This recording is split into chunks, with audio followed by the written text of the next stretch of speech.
running on this edition of the National Racing Report from beautiful Belmont Park as we gaze upon the statue of the mighty Secretariat, 1973 Triple Crown winner. We've been stuck on 11, an odd number for quite some time. Well, maybe there'll be some company as American Pharoah has 2 down and 1 to go. And we're glad you're with us on a picture-perfect Sunday morning at Belmont Park. It's Jason Blewitt, Richard Migliore, Andy Serling is between.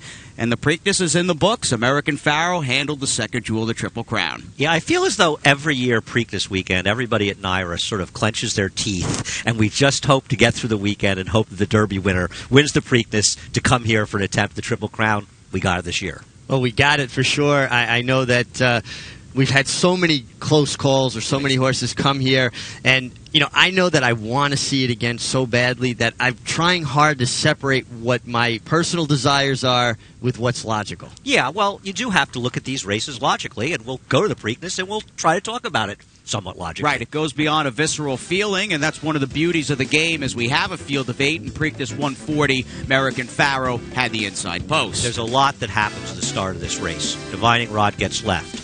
Firing Line stumbles badly, both taken out of the race, especially Firing Line. And Richie, I really want to talk to you. What do you think this plan was with Dortmund? He asked him for about a stride out of the gate. As soon as he saw American Pharoah going, he ripped his face off. How was that plan to help Dortmund? Well, I don't know. Maybe he thought he needed to do something different with Dortmund, and I'm playing devil's advocate here. I don't know if I believe this. I'm asking you. To maybe try to turn the tables, because he got a pretty easy lead in the Kentucky Derby, right, and he wasn't able to get it done. So maybe they said, well, maybe we got to train strategy.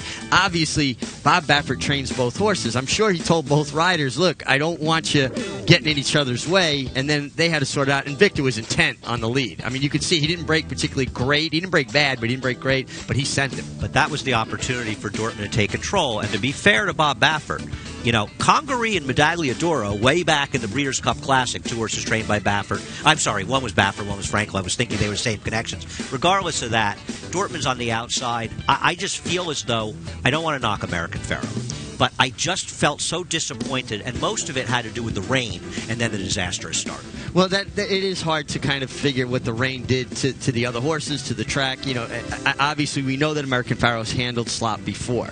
I do think the key to his victory was sending him. I mean, absolutely, he needed to be on the lead. And let's give him a little credit for that. 22-4 is not a slow first fraction. No question about it. This is one of these races where they went very fast early and very slow late. So if you're making pace-adjusted speed figures, you get a good number for a horse like American Pharoah because he did the work running fast in the front end. If you make a final time figure, it has to come up relatively slowly. I joked after the race, I thought I nailed the race. I had American Pharoah finishing 1 position ahead of Tail of Verve. So how was I wrong in there? I thought they'd be 6th and 7th, but they happened to run 1-2 in this situation. You don't want to just talk about American Pharoah. It just seems like he's the only horse that ran out of the race, and it was a track even before the rain that was extraordinarily kind inside speed, and we'll see that later in this program. Well, and here is Firing Line. He's going to stumble pretty badly at the break, and basically from behind, he kind of bellies out, gets up. He's out of the race. Yep. And out of position, he's going to be caught wide. And then I don't think he handled the mud at all. Now, you think about Firing Line and Dortmund. They've never even trained in the mud. They've never seen it before. This is the first time, especially this year with the drought out west. The drought out west, and they've never galloped in it. They've never worked. Now, American Pharoah breaks okay. He broke out. He had to straighten him. But then you could see he is intent. I'm going. And this is what I wanted to see, because I felt like people were overlooking how much speed he possesses. And just because he rated somewhat in the Derby, I think he's better going faster. That's his natural gait. Let him use it. Oh, I'm with you on that. You and I are on the same page. Horses have natural speed. That's not to say an outside post, but when he got the inside post, he had to go in here, and especially given how the track was playing.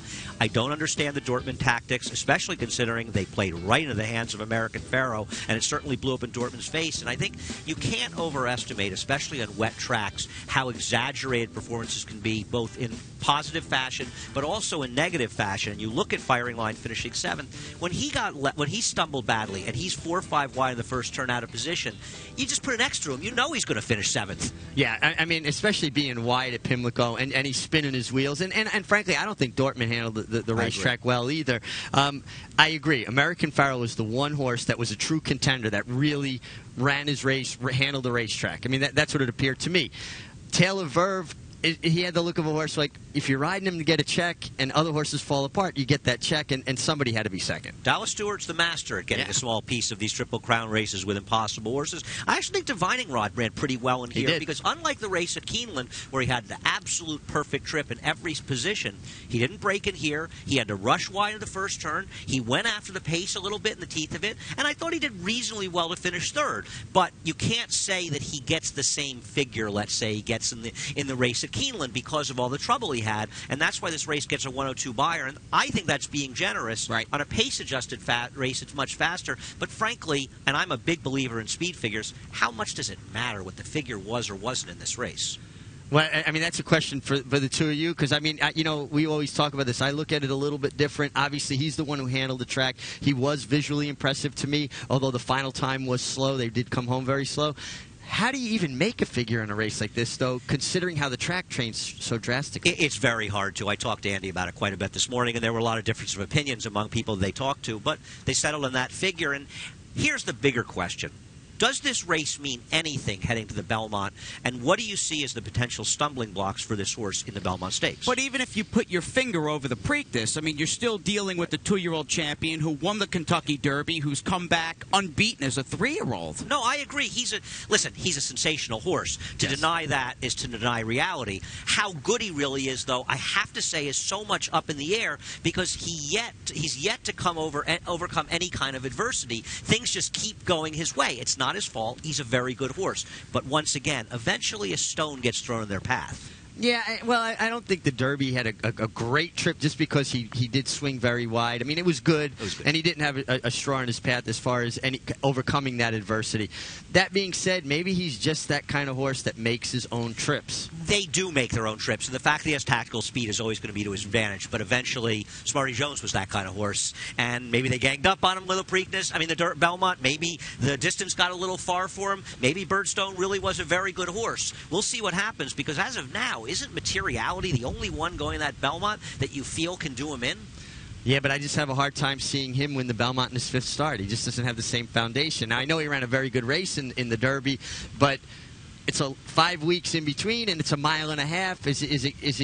Is that, you know, there's a lot of questions, obviously. Now, the other thing, we talk about American Pharoah, and I always look at things as pros and cons. The pros are he's extremely talented, and I like letting them use his speed. I hope when they come here, they let him use his speed. Don't get psyched out by the mile and a half. You're the fastest horse. Put him on the lead. Go look at Count Fleet's tapes on YouTube, and they spanked him. They let them go on. Secretariat, go. You're the best horse. Don't try to take away what comes natural to them.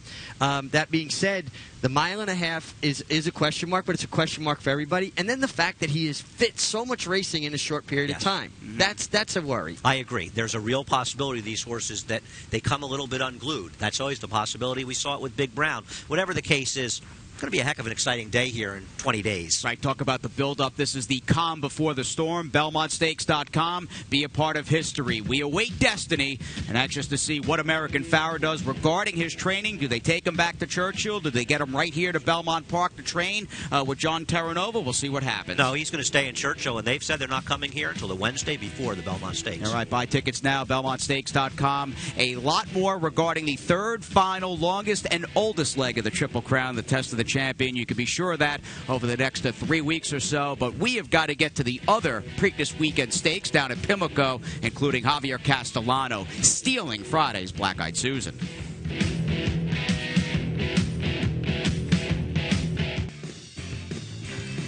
Hallowed grounds, the spacious backyard. The place was rocking. In fact, Preakness weekend, we had the Coors Light Wing Fest, $10 donation to the Wounded Warrior Project. Families, friends, boisterous crowd. It was great even Saturday having my window open upstairs. And I'm not talking about Game 1 of the Eastern Conference Finals, but when the horses turned for home here, the place was just absolutely rocking, very loud, and it's just great to be here at Belmont Park. It's always great to be at beautiful Belmont. Yeah, nice atmosphere. We've been blessed with some very good weather. We finally got out of the winter doldrums. It took us a while, and we got great racing. I don't expect the rain to hit until around June 4th. Right. I was thinking about that this morning. Fingers are crossed. Don't jinx us. Let's get back down to Pimlico Friday's action. In fact, they had a nice crowd. Seemed like people were betting with both fists all Friday long, and this was the centerpiece of the day, the Black-Eyed Susan. Here comes Javier Castellano, Stone Street Silks, and the yellow cap outside with Keen Pauline. Well, I mean, great ride by Javier, but once again, Richie, there's Martine Garcia on Luminess, who's the heavy favorite, and the actual speed inside of her, just letting her go and giving her the race. I don't understand it. I mean, I thought he was on the fastest horse going in. He had inside position,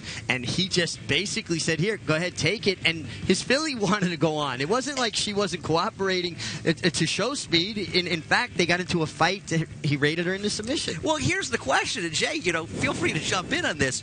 Martine Garcia does this for Baffert on a Kaleem Shah horse. He's riding Dortmund in the Preakness, and he does the exact same thing. It's almost inexplicable. But this is a guy we're used to riding speed and riding aggressive for Baffert. That's the ironic thing about it. I don't get it. I think of his rides on Bayern. Forget about eliminating the field in the Breeders' Cup Classic, but this is a guy we've seen in big races get aggressive and ride speed horses the way they're supposed to be ridden. Yeah, it's very strange. And Baffert was furious after the race. I mean, that's one of the reasons the whole situation with Dortmund surprised me as much. But getting away from that, is there any trainer other than Dale Romans that wins more big races with ridiculous horses?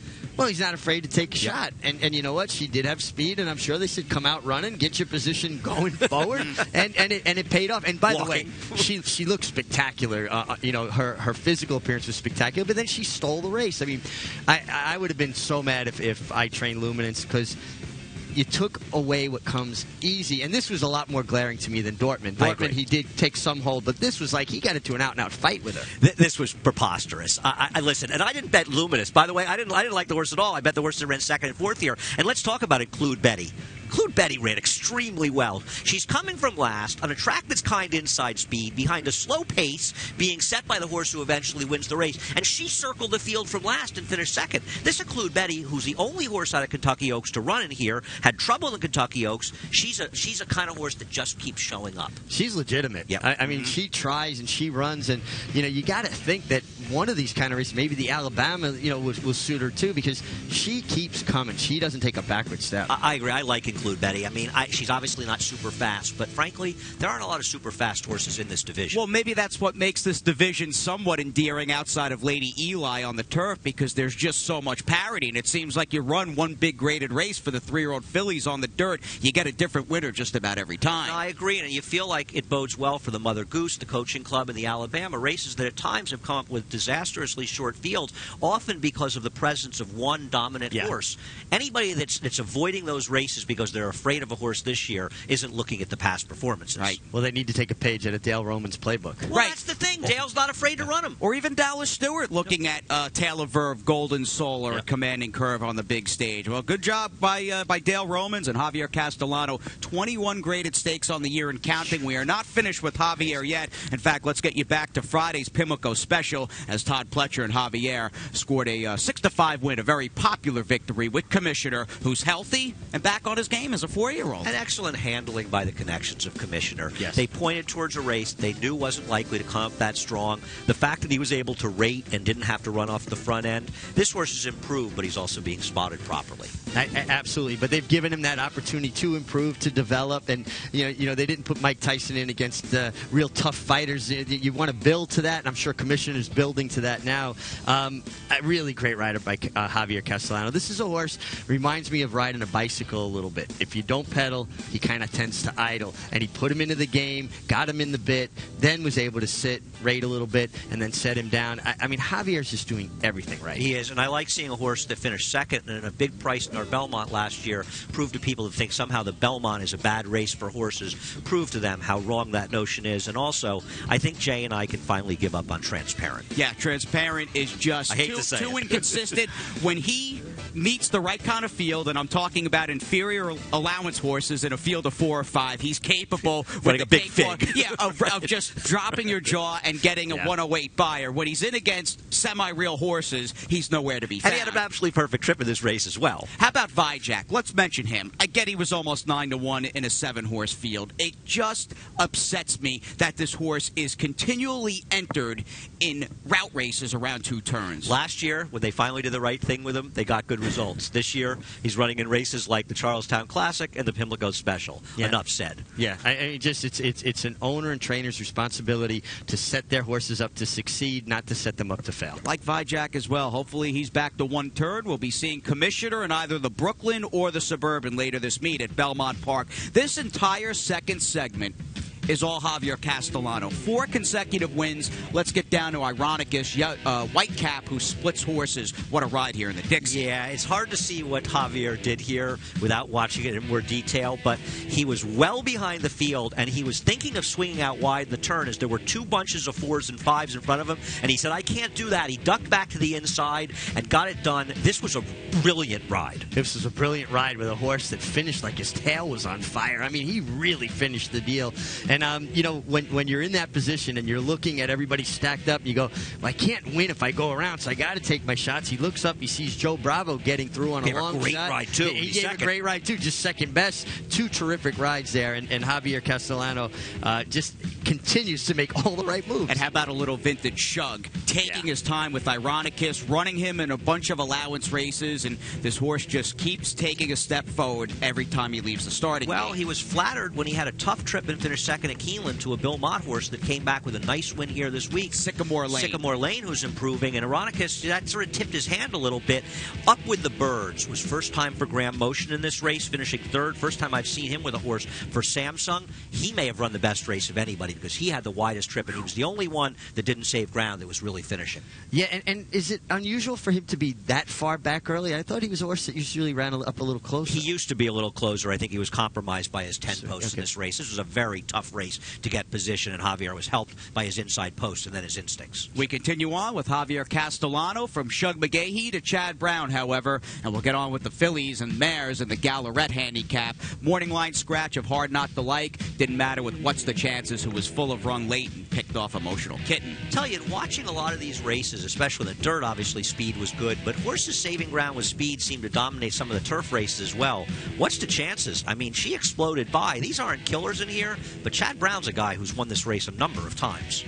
in a short training career, he's made just such a mark, especially it's 3 out of the last 4 years with Chad, who keeps racking up victories, accolades, credentials, and at this point appears, even early on in his career, a first ballot Hall of Famer when he's eligible. Yeah, I mean, he's just doing everything right. Now, obviously, we can heap accolades on him, and I hate to make this show an infomercial for Javier Castellano. It is one. But Bob Costas made the statement after the Preakness yesterday that there's no hotter jockey in the world than Victor Espinoza. I guess he doesn't pay attention to anything other than the 2 classics. I'm shocked. I'm just shocked that he's not paying attention to races other than the Classic. Victor Espinoza may be getting the headlines, but in the racing world, no disrespect to Victor. No, of course who's been in the pressure cooker and he's done the right things. Right. Javier's delivering day in and day out cheap races and stakes races. And you would think after picking up a Kentucky Derby and a Preakness win again in 2015, Victor Espinoza, who was on the ballot for the Hall of Fame, will be in try next year. We wait and see. Be good to have him here at Belmont Park. And let's, speaking of Belmont Park, how about a filly who applied her trade here as a 2-year-old, ran in the Beldame last fall, stopped charging Maria with the new owner in Town and Country Farm. Same trainer and jockey, though, in Todd Pletcher and John Velasquez. And she's pretty solid, this horse. She is a solid horse, and she keeps delivering. Interestingly enough, this race came up just a little bit, 0.08 seconds faster than the Black Eyed Susan. Obviously, a much faster pace she took advantage of. She's okay, but she's taken advantage of the fact that her division is not that strong. No, it's not that strong, except for maybe at the very top. And if Untappable comes back to what we think she is. I just got a kick out of Johnny Velasquez, how confident he was turning for home. He hadn't even set her down. He's kind of glancing around at his competition. You can see him here. I mean, and then when he kind of looks over and he says, well, the horse on the rail is probably the strongest threat. Let me just angle over to make sure things aren't comfortable for that one. Just when a guy's thinking things through in slow motion, it's just fun to watch. And I hope that these connections, I hope that Todd Pletcher, who takes a lot of time with his horses, they come back and run in the Phipps in 3 weeks. It's $1 million Grade 1. It's $200,000 for second. She's going to be one of the 2nd to 4th choices in that race. She's supposed to be there. You're not supposed to be that afraid of Untappable. And at some point, you want to say, hey, isn't there a little bit of a chance we could be the Eclipse winner in this division? All you need is a couple of major efforts on a day when other horses stub their toes, and you're right in that conversation. And you pick up that Phipps win. Again, that was the real, I will say it until for the rest of the time, that was the feather in the cap last year, Close Hatches, whose body of work was solid, but she fizzled out the latter portion of 2014. But I think the Phipps won a lot of people over with the Eclipse voting. Well, she beat Princess of Silmar and Beholder. Things may not have worked out for them, but she still beat them when it mattered. All right, and we are not finished. We set our sights on the finish line just about at the quarter poles. We round the far turn. We're back down to Pimlico with a very sharp performance on the main track.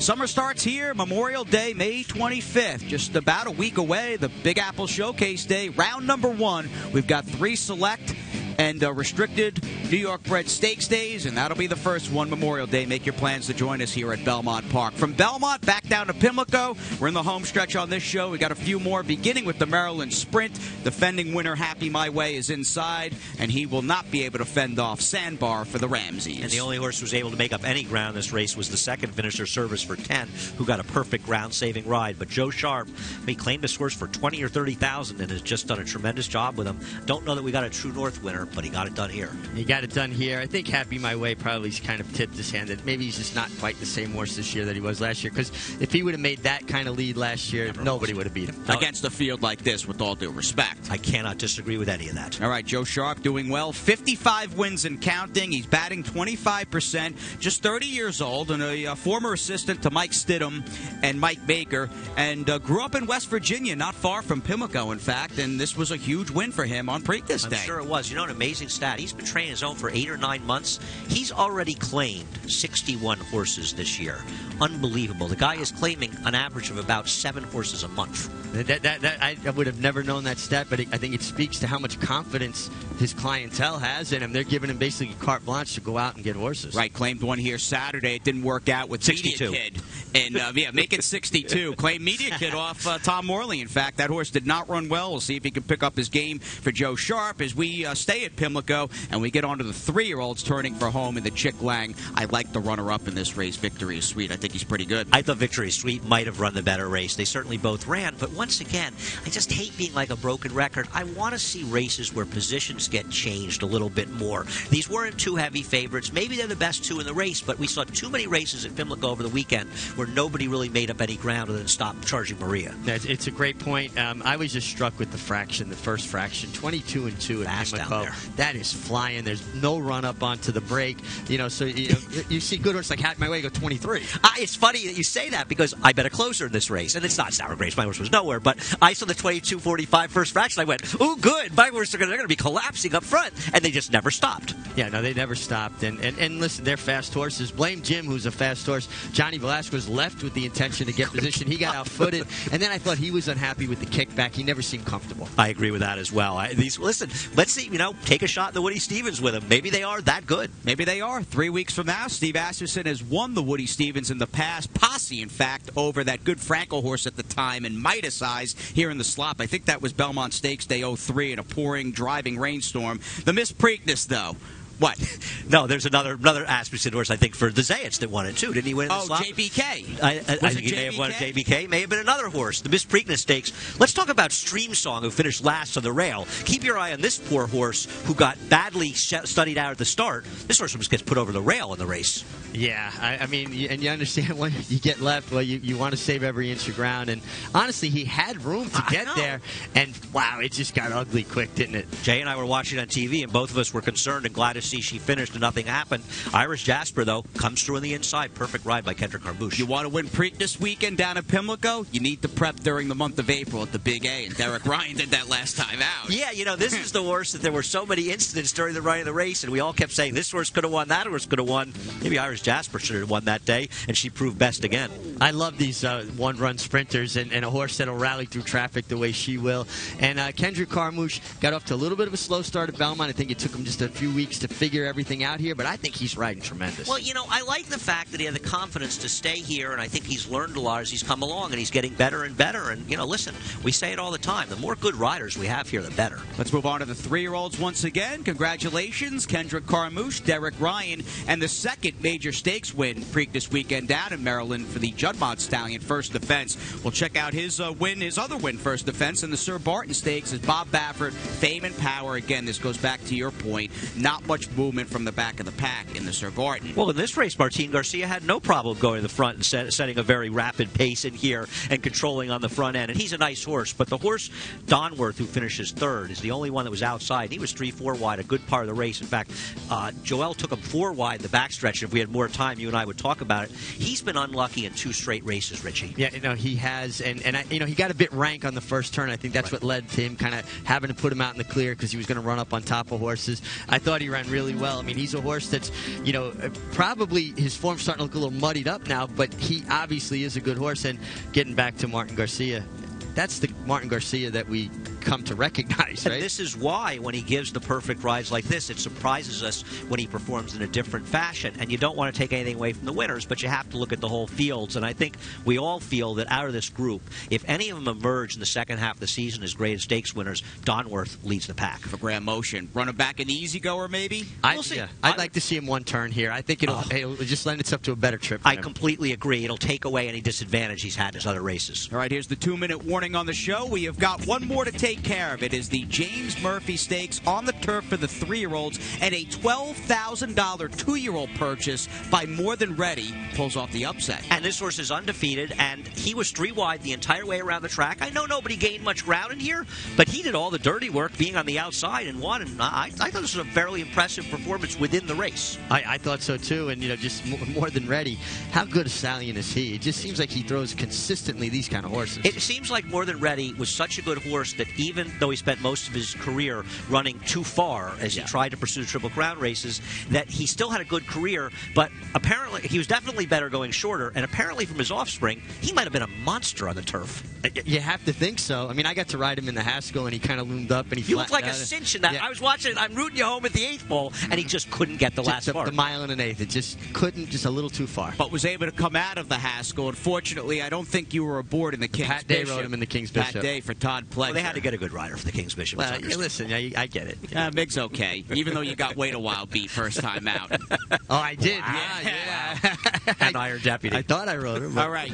We'll have more stories for you. Mig's career and a lot more on the National Racing Report. We have hit the finish line. A terrific Preakness weekend. Always good catching up with the boys on our third floor clubhouse studio set. Be here for history. Saturday, June 6th, the 147th running of the Belmont Stakes. It is 2 down, 1 to go, and that man will be in the saddle.